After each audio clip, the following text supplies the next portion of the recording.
আসসালামু আলাইকুম আপুরা, কেমন আছো? সবাই আশা করি ভালো আছো। আলহামদুলিল্লাহ, আমিও ভালো আছি। আমার মতো কে কে তোমরা ভাগ্যবতী বলো তো? মায়ের ফোন পেলেই ছুটে যাও মায়ের বাড়িতে মায়ের হাতে রান্না খেতে। এই যে সকালবেলায় আমার আম্মু আমাকে ফোন দিয়ে বলল আজকে কিছু রান্না হবে, চলে আয়। তো আমিও মায়ের ফোন পেয়ে ছুটে এলাম মার কাছে, মায়ের হাতে রান্না খেতে।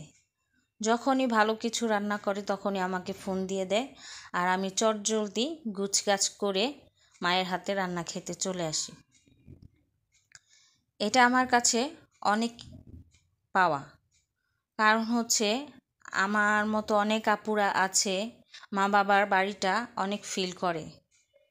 ফোন পাওয়া মাত্রই কিন্তু ছুটে যাওয়া যায় না মায়ের বাড়িতে মায়ের সাথে দেখা করতে। অনেক সময় অনেক আপুরা আছে যে মা বাবা অসুস্থ হলেও ফোন পেয়ে 1 সপ্তাহ 15 দিন চলে যায়, কিন্তু মা বাবার বাড়িতে যাওয়ার জন্য অনেকটা সময়ের অনেক কিছুর প্রয়োজন হয়, ছেলে মেয়ের পরীক্ষা, এটা সেটা নানান সমস্যা।